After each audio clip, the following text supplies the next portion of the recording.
Welcome to Yankee Stadium.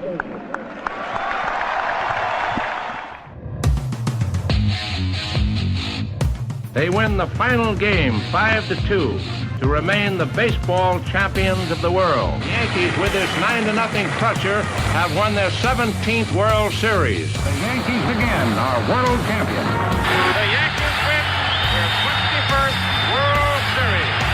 The Yankees are champions of baseball. Ball game over. World Series over. Yankees win. The Yankees win. The Yankees are back on top. World champions for the 27th time.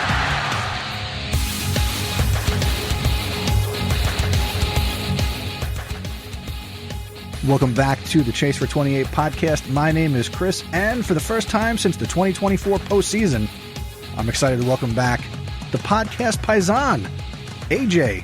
What's going on, man? Welcome back to the show. I didn't know you were still doing this. I didn't realize it was a thing. Really?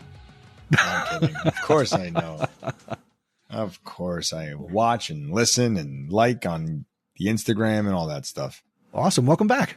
I'm happy to be here. Yeah. And it's better you got me this week than last week. So good job. Good timing. Yeah. Good timing. Now, for those listening, the podcast Padre, he is away. I will not disclose his location, but he was unavailable to be here tonight. He will be back next week. And just so the listener knows, AJ is welcome back anytime he wants to show up. Hey, look, let's say it as it is. Friday nights are usually baseball nights in the Bianco household. So eventually baseball will end. Not been it will, and so will Yankees. And then what do we do?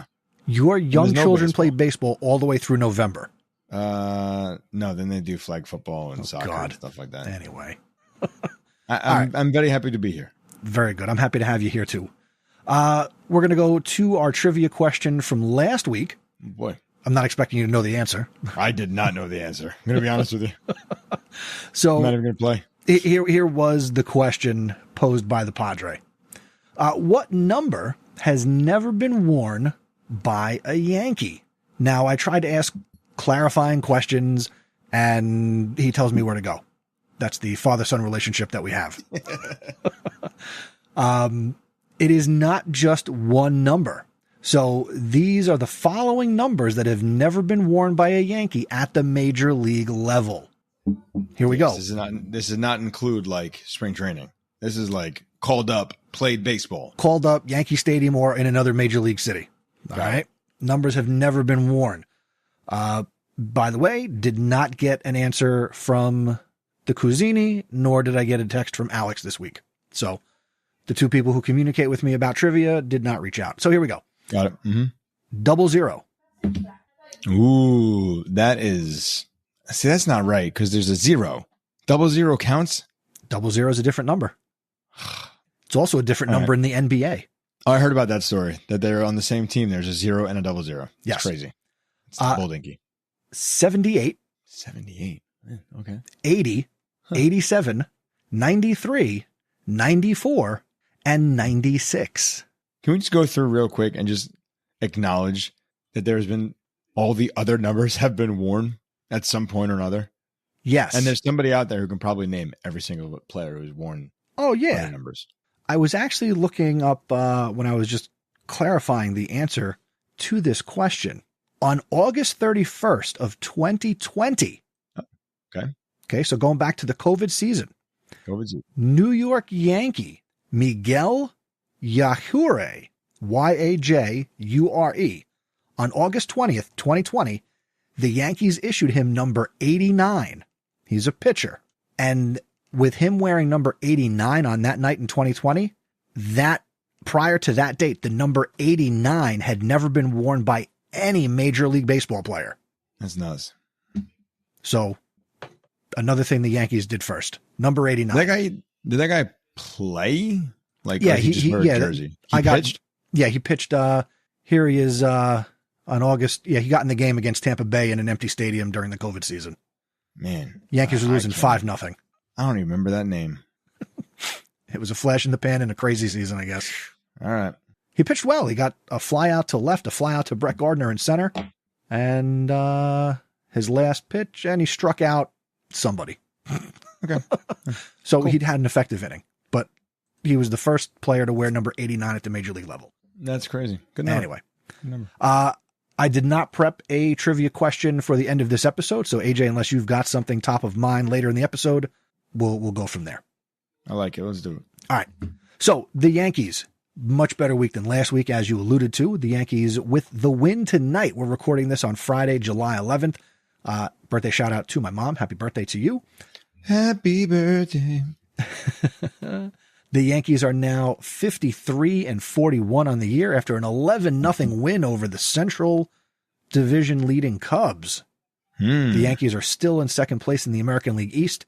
They are, as we record this, 1.5 games behind the Toronto Blue Jays, who will play in a few minutes in Sacramento. Since last week, the Yankees are 4-0. They beat the Mets on Sunday to salvage one game in that series. And they swept the Seattle Mariners. And now they have won against the Cubbies. So they are, 5-0 since the last episode. All right, 5-0. AJ, haven't talked to you since last year. Give me your sense of this team. Give me a recap of the first 96 games. So started out really excited and then really angry. And now I'm like going back to exciting, which I don't want to do. No, in all seriousness. So I know I have not been on in quite some time, but when the moves were made in the off season, I was glad that we did not get Soto. So not that I didn't want Soto, but seeing the things that we could have done, I was happy that we did not get Soto because we got what I thought was many positive impact players that we needed to make a difference. I was extremely excited about Bellinger. I was extremely excited about Fried. I was lukewarm on Devin Williams, and I was okay with Goldschmidt. I would have been happy with Walker, but I understand what they're trying to do there because Ben Rice still needs a place on this team. So with that said, I liked the improvements in the team. So going into the season, I was super excited about the prospect of the 2025 Yankees. As they opened the season, I liked what they were putting together. I knew like a lot of the home runs that were coming were going to die out, but like at the same point, this past June really has me concerned because I didn't know what kind of team this was. I did not understand why DJ LeMahieu was rushed into a role and starting so quickly.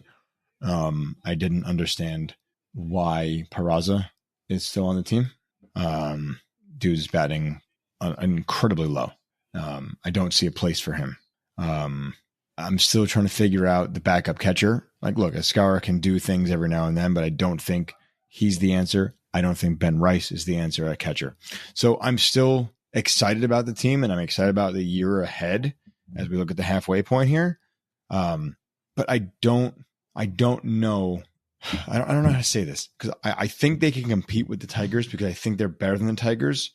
Because when you put a young team in a playoff situation like that, yes, you're gonna face Skubal twice, but I think the Yankees are more disciplined to face him twice than any other team, right? I don't know if the Tigers are ready in that situation to be a World Series contender. Yes, they have the best record in baseball. The Blue Jays are going to fall off. I don't see them as a potential threat. They'll make the playoffs. I think they'll make the wild card. I think the Yankees still overtake them and win the division. I didn't think Boston was going to be a good team. I don't know why everybody thought that.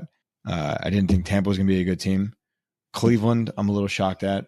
And the Orioles, I'm very shocked at. I don't know where that came from. And the Royals, I'm shocked that they're not better than what they are. So with all that said, I still think the Yankees are the best team in the American League. I still think they should come out and make the World Series, but they still have a couple of things to clean up that I would like to see happen before we actually get super excited about the Fall Classic at Yankee Stadium. All right. Well said. All right. We'll see everybody next week. No. I like a lot of what you said. And again, bringing you in at the halfway point of this season, those are points that me and the Padre certainly talked about. We beat Juan Soto like he was a rented mule. In theory, he was a rented mule because we rented him. Let's get into some of the current things because again, you bring up like a Paul Goldschmidt, who we knew and we've talked about, he's not going to hit 350 all season at his age and where he's at. Can he continue to be productive? Yeah. Productive tonight. Comes in absolutely spits and spurts. Mm-hmm. Big news. Which is more typical for a baseball player to begin with. Right? Yeah. Okay. So some big news this week. We'll kind of work our way backwards. Today, Friday, July 11th, Clark Schmidt had his Tommy John procedure. Sure did. So we will not see Clark Schmidt until 2026. Maybe. I said to my dad last week, hopefully he got the modified version of the Tommy John that seems to maybe get you back a little quicker. I'd rather not have that, though. I'll be honest with you. Like, look, keep the kid out for the next year. Like, what's the best you can do? You're going to get him back for August or September, and he still has to ramp up, and then you're going to put him in a playoff game? I mean, not the worst thing in the world. Yeah, but it's a bad situation. That's a bad situation. Not to get into next year, but they will go into next year not thinking he's going to be available. Exactly. And there's no reason to rush him back is what I'm saying. Yeah, I will agree with that. But I would certainly like guys to come back sooner rather than later. And last week we had talked about how he was going to be going for a second opinion. I don't know if he actually got that second opinion or they just scheduled the surgery and today was the day. It sounded like the surgery was inevitable. So maybe that was the second opinion. Yeah. All right. Sounds good. Earlier this week, and when we were doing the show together full time, I put the jinx on this man. The Yankees cut ties, or will inevitably cut ties, with DJ LeMahieu. La Machine was le cut. Like, can we talk about this for a moment? Sure. When I got that message on my phone from the MLB or wherever I got it from, my jaw hit the floor. Really? Yeah. Because you Yankees. Didn't want them to do it? Or, okay, go ahead, make your point. No, it's not the Yankees. You don't see that. How many times have we been saying they should cut bait with X, Y, and Z player who's not producing? And I think DJ is one of the guys we brought up. Stanton was another one, obviously, right? And well, the problem is Stanton shows up in October. Right. I get it. But like DJ can't move. You see that. But there were moments where DJ still had the bat going. Yes. He was hitting. Like, he can't play second base. Now you see Jazz playing second base. It's beautiful. Like, it's a ballet, right? I was just surprised that it happened to DJ because of who DJ is to that locker room and the fact that, like, he's a leader and the Yankees don't do that. They don't just cut ties. They don't admit mistakes. They don't admit failure. And all of a sudden it's like, hey, you know what? Time to go, buddy. See you. No, I mean, they sometimes do. Who's the last player you remember them cutting? Like, straight up just saying goodbye to. Not trading, just peace out. Like, this is the Mets with Cano. Didn't they do this to A-Rod? He didn't make it through the end. A-Rod announced his retirement. Right. But no, it's kind of cut him. Well, yeah, but this is like straight up like, DJ, you're gone. And I think there's more to it than that. I think because he wasn't a team player in the end, I think that's a really major part of it. Like, they're like, we're going to bench you. He's like, F you, you're not. It's like, oh, okay, then we'll cut you instead. I think there is more to it than what actually happened. That's just my thought. I don't know. I like, nobody's going to get responses out of it, but I'm just because I'm getting surprised. I'm getting conflicting information off the internet. No, I saw something after that was announced that DJ LeMahieu had, after 2020, did not appear in a postseason game with the Yankees. Yeah, I can see that. But I thought the original graphic I saw, it said that he appeared in no playoff games in his Yankee career, but that's not true. He appeared in the playoffs in 2019, and did they play 7 playoff games? Yeah, in 2020. So he played in 2020? Yeah. Oh, yeah, of course he did, because that's how he got his contract. 2020 got him his contract. Yes. So he played in his Yankee career in 16 playoff games, all 2020 and 2019. Jeez. Yeah. Wow. So he hasn't played in the postseason in 6 years. Hey, look, man, I was one of those guys from jump. If you remember, when we were still on the show, we had started at that point.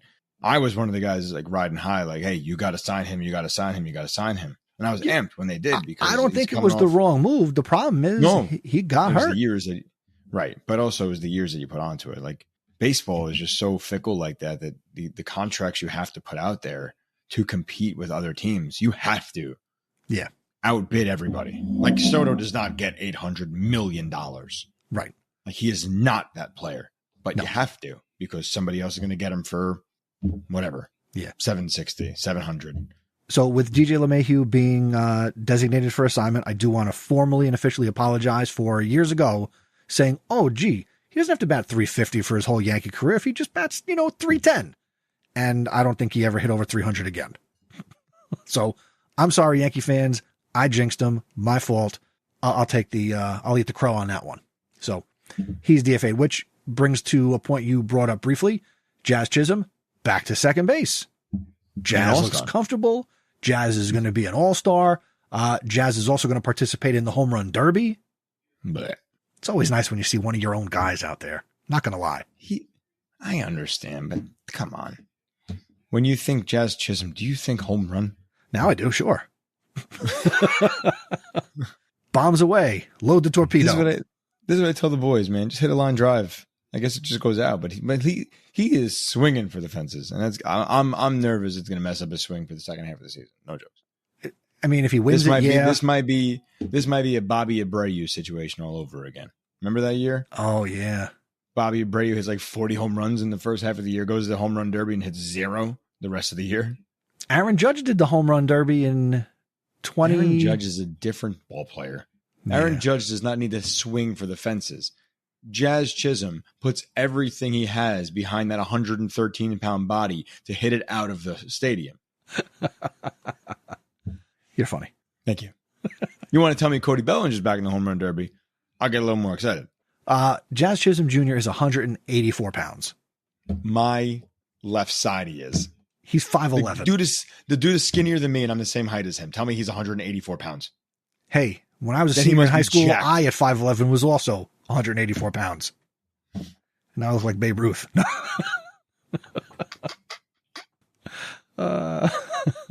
You're telling me right now Jazz has 20 pounds on me. No chance. This is according to baseballreference.com. Yeah. The single greatest website on the planet Earth. Yeah. Yeah. Go ahead, Jazz. You got 20 pounds on me? Muscle. Yeah. Sorry. You got that educator bod. Maybe it's the chain that he's got on. Maybe that's part of it. And he does have a big chain. He's got a big chain in his picture. He sure does. So he's an all-star. Didn't realize, it totally passed my mind that Aaron Boone will be the manager of the American League All-Star team, because that's what happens when a team goes to the World Series. Goes to the World Series. And then you pick up Joe Torre as your bench coach. Yes. Did he do that? Is this news to me now? Yeah. I did not see that. Joe Torre is on staff. That's awesome. Yeah. Joe. Maybe he'll learn. Take him out at the knees and you come back. We don't want that. You're telling me you wouldn't be psyched up if they fired Aaron Boone and said, we're bringing back Joe Torre. Do you remember the last couple of years of the Joe Torre era? He wasn't managing Aaron Judge at that point. He wasn't managing at that point. That's true. I wouldn't be upset. So that's cool. Yeah, the last time the Yankee manager was managing the All-Star game was 2010. Joe Girardi? No, was it Joe Girardi? Yeah. I don't even remember him being their All-Star manager. Anyway, moving on. Moving on. Cam Schlittler made his major league debut, which is funny because that happened this week. And on last week's episode, that was one of the names that we brought up and we talked about as where are they going to go for pitching with Clark Schmidt on the shelf. So they went from Schmidt to Schlittler. Schmidt to Schlitt. And he pitched great. He did not pitch like Schlitt. 7 strikeouts. He threw the 10 fastest pitches of any Yankee pitcher this season. Yeah. So shout out to him, Cam Schlittler, on his major league debut. And he looks like Garrett Cole. Let's just be honest. Yes. Put 45 on your bag and you're like, is that Garrett Cole? No, it was good to see. He was composed, and I thought he had command of the strike zone. Seemed that way. I didn't actually watch the game that day, but I did kind of watch the recap. I also hit up the recap and boom, boom, he was throwing lasers, throwing peas. Gave a couple of home runs, but look, you're going to give up home runs. Yeah. At least he did it throughout and not in the first inning. Yes. I mean, you and I have watched plenty of Yankee games where the first inning is like the worst inning on the face of the planet. Yes. Yeah. Also, speaking of the All-Star game, it was announced that Carlos Rodon will be replacing Fried on the All-Star game roster. I didn't hear that at all. What? That was just announced. Fried is not going to be participating. Get out of here. For real? For real. What happened? I don't know. I just clipped the headline. Is Fried pitching tomorrow? Maybe that's why. Wait, but Rodon is pitching tonight. Is Fried pitching or is he out? Well, the All-Star game is not till Tuesday. Monday. Right. So Saturday, Sunday, Monday. Okay, so he can pitch, I guess. Huh. Strange. Yeah, this was 10 hours ago. MLB, Major League Baseball announced it. I did not get that notification. Yeah, he replaces Max Fried on the AL's active roster. I've heard of him. And somebody immediately asked, because he's pitching Saturday. Same with DeGrom. Right. That's just a weird substitution with Rodon pitching Friday night. It's 1 day difference. That doesn't give Rodon enough rest Saturday, Sunday. So it's only 4 days. All right, anyway, moving on. He might be one of those back end of the game starter kind of things. Sure. And he might All I know is that Soto is still not an all-star. So cheers. Salud. All right. So going into this weekend series with the Cubs come in one of the hottest teams in the National League. Again, first place, National League Central. We take care of business tonight. 7-0. Caught Ricky Ricardo on the radio call. 11. What'd I say? You said 7. Oh, all right. They won 11-0. I don't mean because they scored 4 more runs than 7. Props. Mm-hmm. Ricky Ricardo on the call tonight on the Fan, and also, I believe tonight Paul Olden, Yankee public address announcer, ended his streak of 1,339 consecutive games since replacing Bob Shepard. He, according to his Instagram, was at his great nephew's wedding. Oh, I didn't realize what it was. Yeah. Good for him. And the public address announcer for the Washington Commanders was the voice at Yankee Stadium tonight. I mean, also does the announcing for NYCFC. So he's not a stranger to Yankee Stadium. Oh, okay. I was going to say, so like, I couldn't just call one of us. I know. Oh God, I would have done that. Heartbeat. And I found out about this because I'm in a Facebook group with other public address announcers. So like, I know all these guys. All of them. All of them. By face. Paul Olden's phone number is in my phone. I could text Paul right now. I know. We've had that conversation before. I know. And I added this guy, Mike, who did the game tonight as a friend on Facebook. And he's going to decline that. I don't know. It'll say we're in the same group together. Shut up. Just kidding. I'm kidding, man. Anyway. Having some fun, baby. Having some fun. Talking bass. You were singing before. I was singing before. Yes. All right. Let's talk about some things that the Yankees need to do in the second half. Real quick, did you want to complain and bitch about Anthony Volpe at all? Because we've been doing that for the last 2 weeks. I'm not going to. You're not going to? Not okay. I look. I can, I should, but I'm not going to because I want the kid to do. You don't want his dad to yell at you? What? I'm very disappointed in his performance. Like, how can you not be? Right? Join the club. Batting what, 215? That would be nice if he was batting 215. He is batting 213. Oh, it's close. Look, I'm going to let it go. He's left too many guys on base. All right. He's playing an awful shortstop. Yes, he is. Do better, Anthony. All right. That's all I got. I'm sorry. That's fine. All right. Let's talk about potential trade deadline moves here as we go into the quote unquote second half of the season. All right. Let's go. I believe this is Yankee game number 97 on the season. So we are past the halfway point, but approaching game number 100. All right. Here's a headline from Sports Illustrated. 2 trade targets the Yankees are interested in. Both pitchers. All right. Arizona Diamondbacks right-hander Zac Gallen and Milwaukee Brewer right-hander Freddy Peralta. AJ, do you want either one of those pitchers? I'm sorry. This is like Peralta. Zac Gallen's lefty. Zac Gallen is a right. They're both right-handers. No, they're both righty. Excuse me. Okay. Yeah. Are you asking me for one versus the other, or are you asking me for like, do I want both of them? Are you interested in either one or both? Yeah, I mean, I'm interested. I'm interested. Do you have a preference? That I think is where I'm struggling. Like, I like Peralta, right? But I think he gets hit around after a certain point. Zac Gallen, I still think there's a lot left in the tank. Yeah, he is. He's 29 years old. And now the problem with Gallen is he is a free agent at the end of this season. Of course. So that could potentially be a very short-term rental, which means anybody who trades for him should be considerate of the fact that I wouldn't give up a lot to get him because there's no guarantee you're going to keep him. What's Peralta's deal? What's Peralta's deal? Let's see. His ERA is 2.74, which ranks 8th in the National League. And in his last start, he threw 6 shutout innings against the Dodgers, giving up 5 hits, striking out 7. He's 29 years old as well. He's got an $8 million club option for 2026, making him a valuable trade chip for Milwaukee. And obviously, a precious commodity for any team looking to add front-of-the-line rotation. All right, so you get him for this season and next. Yes. Now, are you weary of getting pitchers from Milwaukee? No.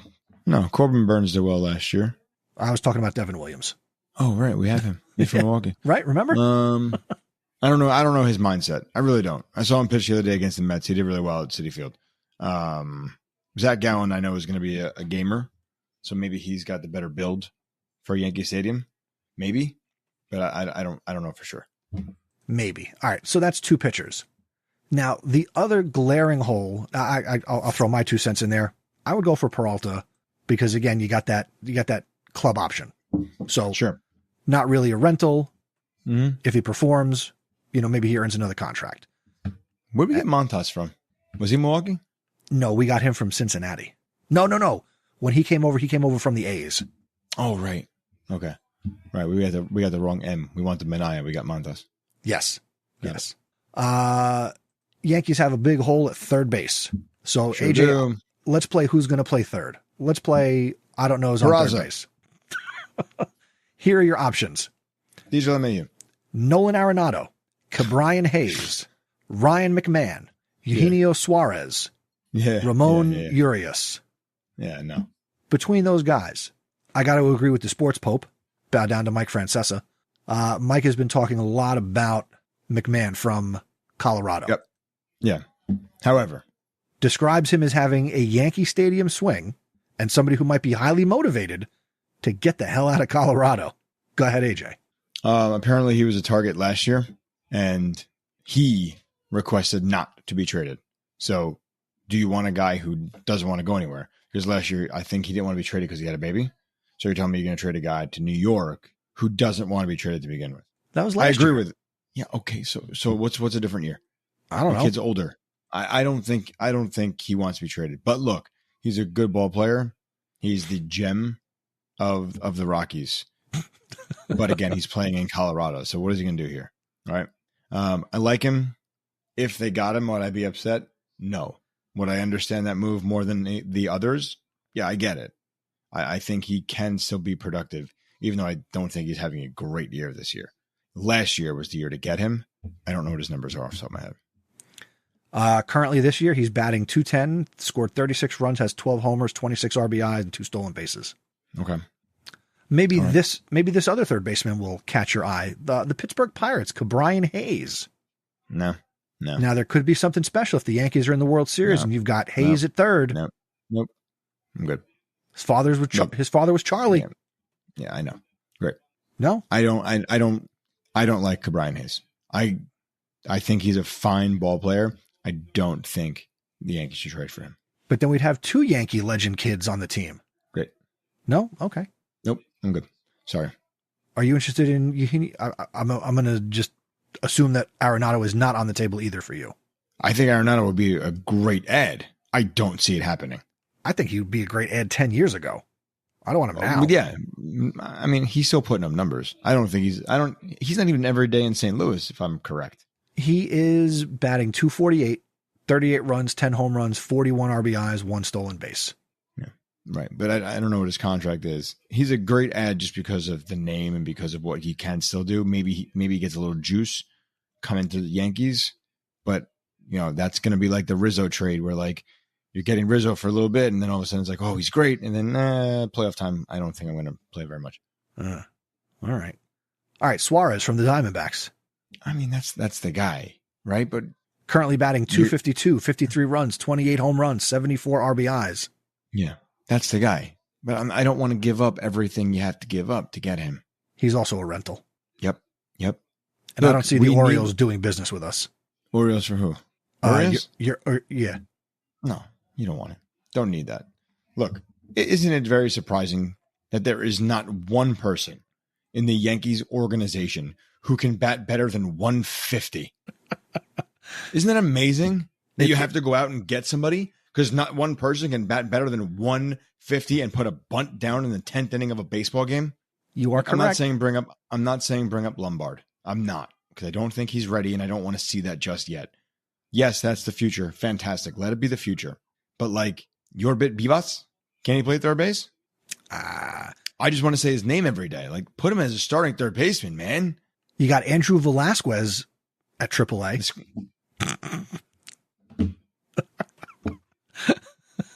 That's the one. There you go. You know what they should do? Go ahead. Make a trade. Okay. Tyler Wade. Bring him back. Let him play third base. What is he on the Padres right now, I think? Or he's on the Angels? No, Padres. Tyler Wade is with the Padres. Let's go. Go get Tyler Wade. Watch the entire clubhouse be reinvigorated with a Tyler Wade at third base. He can bat 150 and bring a little bit to the table. Didn't Tyler Wade hit a home run before Aaron Judge hit his first home run? Didn't they go back to back on that fateful summer day in 2016? That wasn't Tyler Wade. Who was that? I can't remember the guy's name. He got cut by the Yankees. He got into a fight in Boston. No. Yes. It wasn't Tyler Wade. It was the first baseman. They went back to back as rookies. The first rookies to like ever do that. Well, I can't remember his name. It was the first baseman. Oh, Tyler Austin. Tyler Austin. I knew it was Tyler somebody. Yeah, he got into a fight in Boston. I think that was the last time we ever saw him. Okay. I'm sorry. I don't have an answer because Eugenio Suarez, great pickup. Nolan Arenado, great pickup. Cabrian Hayes, I don't think he may be able to hit better than 150, but I'm not sure. I just. All right, let me throw some other names at you. Oh God. Okay. Seth Lugo. No. Like as what? Like long relief? What do you want to do with him? Emmanuel Clase. What are you doing?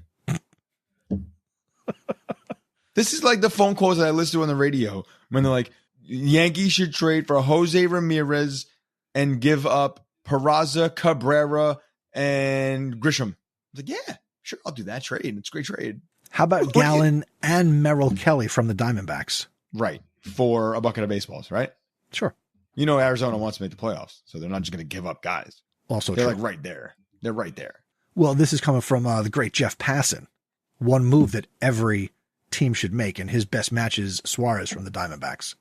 For the Yankees? For the Yankees. Yeah, and then everybody is linked to that because all of these minor leaguers are getting pulled out of their games, and it's the minor leaguers that are linked to what the Diamondbacks would want in order to pull Suarez. I would be all for Suarez. I would. That dude can hit.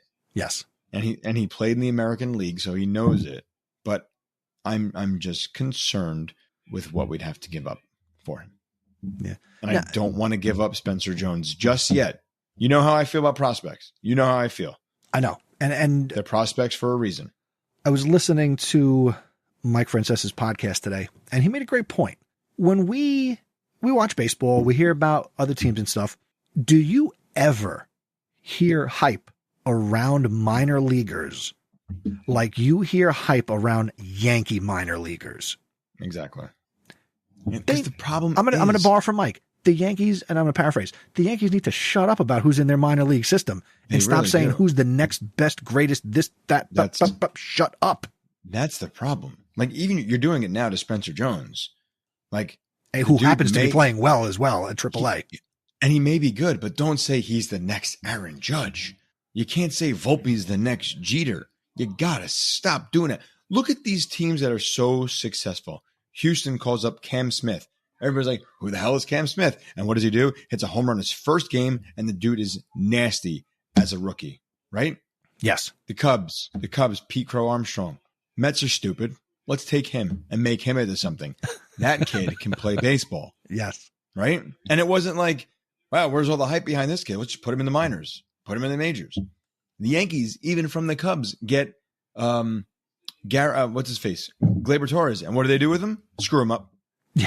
Fair enough. Sorry. It's okay. Had to be said. I just feel like let the kids play. Like if they're ready for the majors, either trade them to a team and get something back or put them in your organization so they're playing baseball. The Yankees take too long with their. This is why I tell the boys all the time, right? My boys. And I said, I want to play for the Yankees one day. I said, no, you don't. I was like, you want to play for the Royals, or you want to play for the Cubs, or you want to play for the Pirates, because you know what? You're going to get a chance to play. Yeah. And if you're good, then you'll be wanted by the Yankees. Exactly.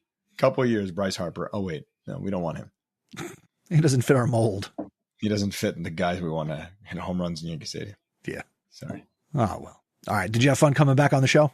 I did. Any other trade trips we can talk about? Nope. I'm going to keep it quiet on other chips that might be or might not be available. Well, you know what's going to happen. Bye, Spencer. No. It's going to be like two random-ass bullpen dudes. Like, oh, yeah, well, we couldn't get anything else done, so here's Bob and Mike who are going to pitch in this 6th and 7th. I don't even know. I don't even know. You just described how I feel about Mark Leiter Jr., who I don't want to wish for people to get hurt, but I'm glad he's hurt. Yeah, but he was the only guy actually getting people out. I mean, that was over the stretch of the bullpen sucking. They don't suck so much right now. They're okay at the moment. Yeah. All right. Which of those guys do you want? You got to speak real quick. Come on. Who? You named like 36 people. I would like to get a third baseman. If we can get the guy from Colorado, I'm in on that. The guy from Arizona sounds good. I don't know that we need to go out and necessarily trade for starting pitching, because I think the Yankees do have pitching.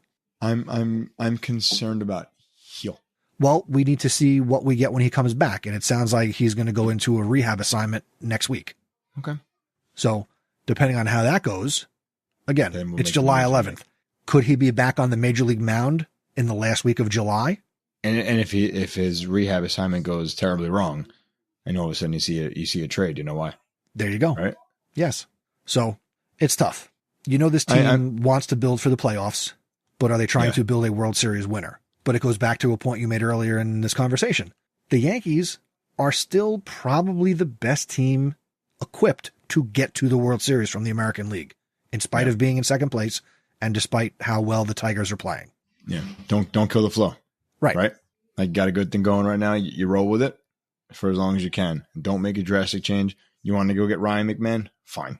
I'm okay with that, because it's not a major impact player. It's a guy that's going to fit in, get dirty. It's a different kind of Yankee. I like that.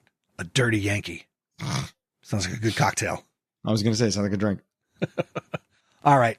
Real quick, before we get to the trivia question for this episode, and we do have one. This one comes, I guess I'm talking a little too loud on this Friday night because my older son sent me a text with a trivia question. But first, thank you to SeatGeek for powering the Chase for 28 podcast.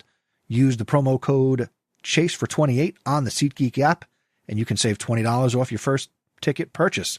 Could be Yankee baseball, could be concert, could be football, soccer. You're looking for tickets, check out the SeatGeek app. Go to chasefor28.com/SeatGeek. And again, use the promo code Chase for28 and you'll get $20 off your first purchase. All right. Real quick, you been to any games this year? You got that Superman bobblehead? I did. Nice. I went to that game. I went to that game with my oldest son. You know what tonight's was? Aaron Judge threw me a baseball. You have an Aaron, like it touched him. I have an Aaron Judge touched baseball. That's awesome. He threw it right to me. Nice. My wife made a sign for us. We held it up.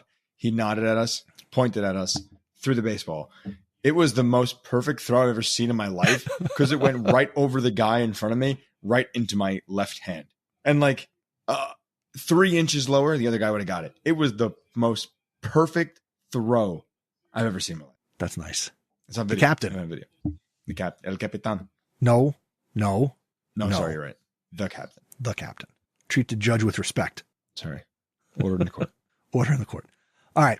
Here is your Yankee trivia question for today. AJ, you can't answer the question live, so you got to text me or send a voicemail. Got it. All right, here we go. This Yankee holds the franchise record for most career RBIs with the Yankees? Who is the Yankee franchise leader in runs batted in? I will have that answer for you next week. The Padre Oswald Peraza. The Padre will return. And AJ, you of course always have an open invitation to join any Friday night or Saturday morning, depending on what our schedule is like. So I like it. Yeah, maybe send in some voicemails every now and again and just drop your thoughts. You're right. I would love that. My apologies. We'll go to AJ's corner. We're going to go to the bullpen, to the Paisano. Oh, aye. All right. So if you have an answer to that question, send it to us. You can email us feedback@chasefor28.com. You can also connect with us on X and Instagram @chasefor28pod. And you can also send a voicemail at chasefor28.com/voicemail. For the podcast Paisan, I am Chris, and we will be back next week, All-Star break in hand. I did have the Yankees schedule up, so I was all about ready to say goodbye. Yankees have the All-Star break. Good luck to Jazz Chisholm, Aaron Judge in the game. And Yankees come out of the break 3 against Atlanta, in Atlanta, and 3 in Toronto. Yay. Before 3 at home against the Phillies and 4 at home against the Tampa Bay Rays to finish out the month of July. That is quite a schedule. Yeah. Go Yankees. Let's go Yankees. Let's go.